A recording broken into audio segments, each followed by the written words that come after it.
xildhibaanada golaha shacabka ayaa fasaxoodii dastuuriga ah dib uga soo laabtay dhowaan iyagoo ku soo laabtay guriga ummadda si fadhiyadoodii ay u ambaqaadaan fadhiga koowaad kalfadhigii shanaad ayaa toddobaadkii hore qorshuhu ahaa inuu ka furmo xarunta golaha shacabka laakiin kooram la-aan amaba tiradii looga baahnaa fadhiga inuu ku furmo ayaa la waayay taasina waxa ay keentay in la baajiyo kulankaasi isla toddobaadkan ayaa qorshuhu ahaa in xildhibaanada golaha shacabka ay isugu yimaadaan fadhigooda laakiin iyana ma aysan dhicin sababaha baaqashada kulankii waa fadhigii labaadna lama shaacin xildhibaano ka tirsan baarlamaanka waxay dalbadeen in ajandaha oo markii hore guddoonka baarlamaanka sheegay in uu noqdo wax la xiriira arrimaha qayb qoraalka dastuurka in lagu bedelo arrimaha ammaanka oo wayadii ugu dambeeyey falal lidi ku ah amniga ay ka dhaceen magaalada muqdisho haddaba kooramkan buuxsamin ama fadhigii baarlamaanka oo buuxsamin maxay caqabada ah ay ku keeni kartaa waajibaadka qaran ee xildhibaanada golaha shacabka waxaa ila jooga xildhibaan hore caadil sheego sagaar iminkana ah la taliyaha madaxtooyada ee arrimaha baarlamaanka soomaaliya waayo aragna u ah shaqada baarlamaanka oo habdhoore dhowr iyo 10 sano isagu soo ahaa farxad bay noo tahay mudane inaad inaga aqbasho wicitaankeena intaasi kadib kusoo dhow barnaamijka dhalitirka waa dhowahay maasha allah waayahay way aragnimadaada baarlamentariyaanka ah ee dhowr iyo 10 sano marka aad maqasho fadhigii baarlamaanka ayaa tiradii loo baahnaa la heli waayo baaqatay maxay ka dhigan tahay بسم الله الرحمن الرحيم هرتا كشخصي هدان أرنكا أوجا هدلو أنا قال لبي 10 سنة إنك بدن أيام برلمانك وحنو أها بدورة أنت أنا شغل أجوين أون قبلنا وحيد سيد الوهيل له كارم حلواني ظهره يو كو هذا الجو كل إيجان تركوا هذا لبسنا يو بلوين الجوجان وأوجان كران مركز تو أو كالفدي قال كارم كمر والواعرير والأوجا هو معروف laakiin annaga waxaan uga bixi jirnay mar walbo kalfadhiga wuxuu ku furmaasaa la socoteen sida xeer hoosaadyada ay qori jireen laba meelood yani 3 meelood labo tirada guud oo baarlamaanka ayuu kooramka ku furmaa fadhiga waxaa ku furmaayo kala bar lagu daray hal waxaa ku furmaya fadhiga caadiga ah marka kalfadhi ku furmay 180 iyo mazaada haddana in la waayo 139 waxay u baahan tahay waxaan u maleynayaa meesha waxa uga farsamo xumo inay ku jirto waxa uu ila noqotay cidda ku shaqada lahayd inay fiiriyaan oo kaliya kuntumkii oo kalfadhiga ku furmulahay laakiin annaga markaan joognay waxaan iska reebi jirnay tirada golaha wasiirada ku jirta xisaabta lagu madari jirin مثلا hadda ku dhawaad 50 xildhibaan golo wasiiro ku jiro marka xisaabta ku darsanto tiraahad kuwana xisaabta igu jiro marka shaqo aadan automatically quorumku waa isdhima marka waxa fiicneed in aad loo hubiyo oo xildhibaanada contact ay la sameeyaan oo u yeeraan marka laga gooyo kontonkan golaha wasiirada ku jirto inta kale inay ku xisaabtamaan taqriiban 200 ama 190 xataa haday sameeyaan wax dhan 200 taqriiban marka way heli kareen in ay quorumka saxda ah marka waxaa moodaa waxoogaa farsamada inay ka yar halaysan tahay agaas xogeyaha joogtada ah runta waa khabiir si wax ka noqdeen ma garanayo habdhowraha hadda joogan habdhowr hore usoo shaqeeyo update ah nin cusub ma ahan almuhim waxay u baahan tahay un cidahaas waxoogaa farsamada in iska toosiyo mudane ma laga yaaba arrintan oo aad sheegtay weliba in fadhiyada markay bilowdaan guntanka fadhiga ay adag tahay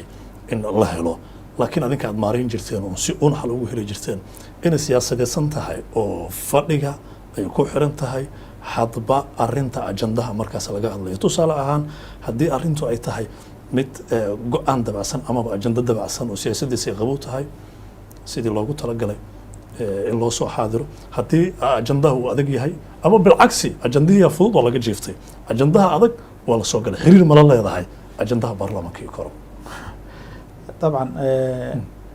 ويجري جرتي لكن وحن أملنا هذا بسالك الجاري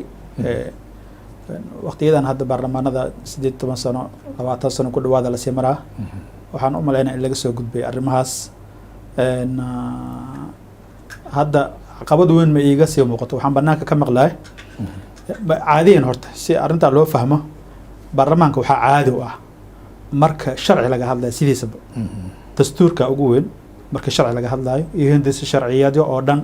ama xukuumadda ka ama yimaado xukuumadda ha ka yimaado ama ajenda baarlamaan hore u yaal biilaka hore ha ahaado wixiiba sharci ah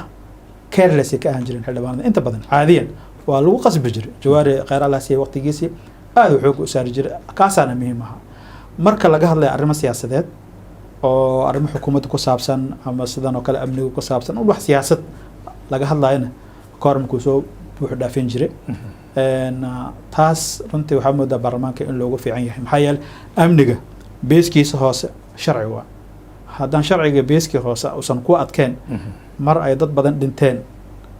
inaad tiraahid amniga degdeg hadda oga hadlaa waana laisku eedeynaa xukuumadda eed iskale maya saraakiisha iskale maya heblowa iskale waxay noqonaysaa fashil dowladnimada kuma fiicno waxaa fiicnaan lahayd xukuumadda markii la ansixinaya barnaamijka keentay barnaamijka ficlan qasaba waxaa ku jira arrimo amniga ku saabsan arrimahaas guddiyaalaha ku shaqale oo baarlamaanka jooga guddiyaasha shaqadooda inay qabsadaan barbalemka o dhan halkaas uu ku dhammaan lahaa hadda tuhumka taagan waxa weeyaan xildhibaanada qaar ka mid ah ayaa u arkaya in ajandihii la marin habaabinayo iyadoo dalka xaalad amni uu ku jiro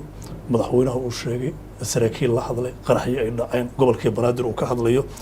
ammaanka xasaasiyadda intaas la eg iyo muhiimadda intaas la eg ayadoo taagan tahay iyo wuxuu u arkaan in loo keenay ajando kale oo aada uga qabo taasi ma kuu muuqanaysaa hal shay horta idin xusuusinaa baarlamaanka saraakiishii amniga sugu lahayd maaha baarlamaanka waxay sameynayaan sharciga amniga lagu sugu lahaa waxa laga rabo xildhibaanada waxaa looga fadhiyay inay xukuumadda dabada ay ka qabtaan oo kula xisaabtamaan shuruucdii amniga lagu sugu lahaa maxaa laga qabtay mihirgaleen mise mihirgaleen waxa la isweydiinaya horta waxaas waay ayaga ma aha ciddii amniga sugu lahayd oo hadda waxbaa naga fakanaya dadaa la qarxiya annagaa shirayno amniga ka hadlayna ujeedada ma ahan laakiin haddii siyaasad laga rabo laakiin waa golihii la xisaabtanka iyo sharci ilaalinta dalka haddaa sheegtay guddigaa ku shaqale soo maa guddigaas wax loo yeeraa guddigaa laleeyahay arrimaha amniga oo la idin wakiisha maxaa ka haysa guddigaas waxaa loo igmaday guddiyaashoo dhan waxaa la lahaa guddiga joogtada la lahaa guddoomiyaha hadduu maqan yahay ku-xigeenkiisa iyo xogeeyaha guddiga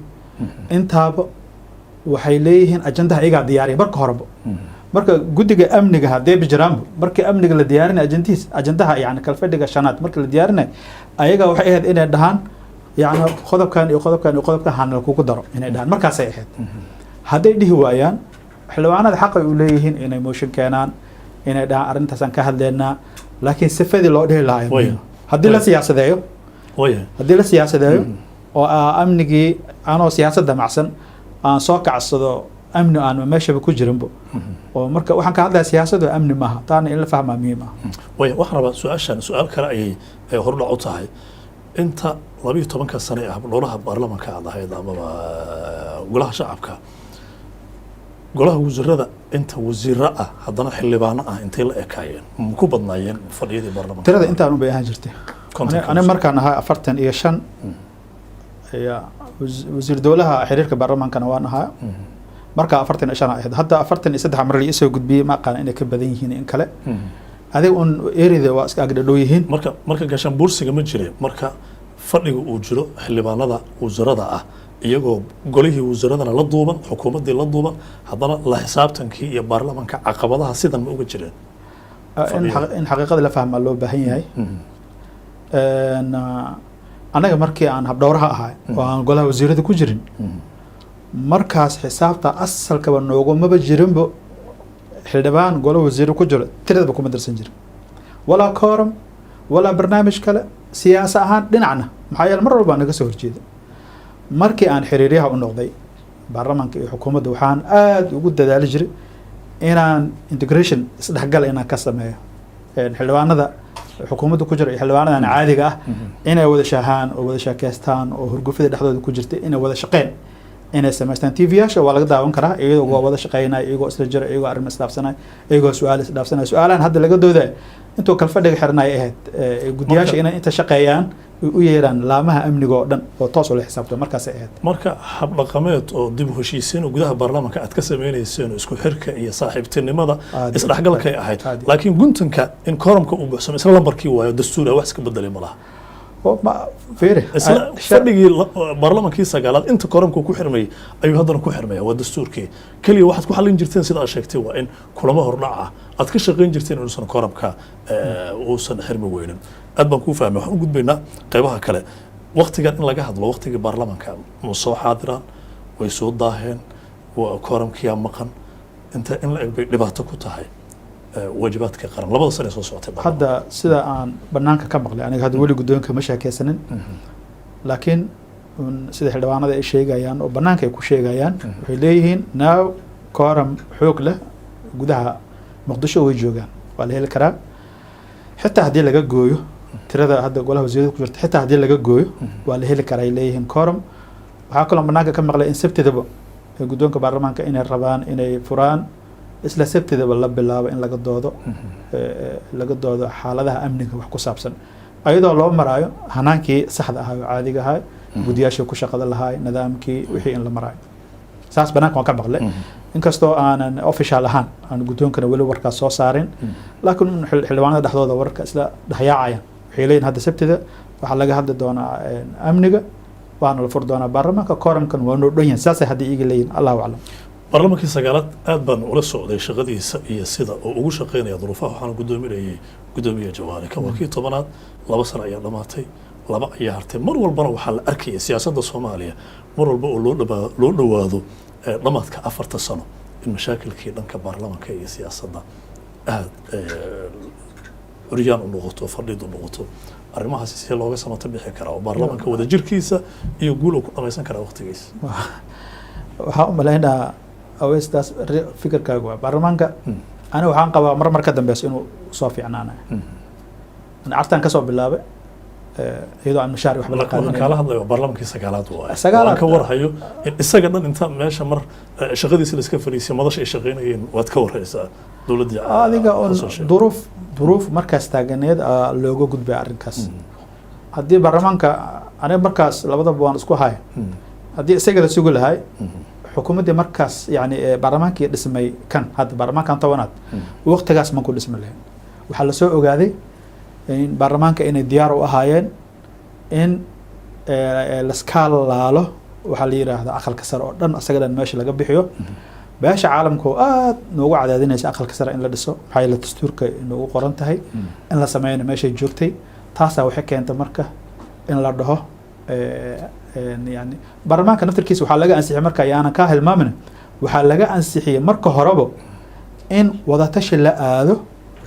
oo arrinta halkaas wax badan lagu soo qabto marka taa ansixiyeen micnaheeda tiya loogu sii faa'iidaysta markaas waxaa la yidhi aqalka sare su ku la tashigaan weli yaan ku maqanay ilaa aakhir saac waqtigii ku dhamaaday way ugu dambeyntii labada aqal waa la dhisay kii golaha sare aqalka sare golahii shacabkana uu shaqeynaya isla asagii golaha shacabka golaha aqalka sare xariga ayaa laga jiro oo waatii ra-iisul wasaaraha isagoo wakiil ka ah madaxweynaha oo xariga ka jiro oo furmay wada shaqeyntooda iyo maxaa laga rajeynayaa sanadaha soo socda niho aqalka sare aada horta ma u faahfaahinaya dastuurka inta badan wuxuu xooga saaraa baarlamaanka caadiga ah meesha aqalka hoose u taqaanin laakiin waa un baarlamaan iyo aqalka sare ma lakala dhaha bis waa golaha shacabka iyo golaha aqalka sare aniga waan jeclaan lahay madaxweynaha inuu tago uu soo furo waan jeclaan lahay lakin hadda madaxweynaha jadwalkiisii ma hayo duruufta ku sugan yahay ma garanayo amnigii baa hadda halkaa taagan saraakiishii problemkii waxaa un la sheegaya maxaan ku yidhaahdayo arrimo kaloo xasaasi oo amniga ku saabsan inay jiraan marka ma garan kari wallahi qolyaha amniga kule shaqo kule laakiin wararka un aan helayno marka ilaa maxaa u tegi weyse lama dhihi kara isagaa duruuftiisa si guud marka labada aqal waxaa aada u fiicnaan lahayd waxaa sida awal bay iska ahaan jirta kalfadhiyada hore sida lagu furi jiray in inta laisku daro oo labadaba hal mar la furo taana problem waxaa ka yimid aqalka sare xaggiisa ayaga waxay dhamaan anaga gooni yaan u furnaa taasa caqabad ku noqota marka in la furaa muhiim ah in la furo muhiim ah ra-iisul wasaaraha u furo madaxweynaha u furo kii horeba ayagaa furteen saan maqlay wax weyn ma u arko marka waajibaana saaran in dalkii amnigiisii siyaasadiisii kulli si wada jir ah aragti midaysan in laga qaatana muhiim waa yani waqti xaadirkan hadda waxaa umalaysaa haddii hadda khilaaf la galo automatical amni hadda ma laga doodaa automatical amnigaas farhaw ka baxaa waa tahay daawadayaalkaasi wuxuu ahaa habdhoore caadil sheego sagaar oo 12 sano isagu ka mid ahaa baarlamaanadii dalka soo maray iminkana ah la taliyaha dhanka arrimaha baarlamaanka madaxtooyada Soomaaliya wuxuu marti ugu ahaa barnaamijka dheelitirka dalka TV xarunta dhexe ee magaalada Muqdisho.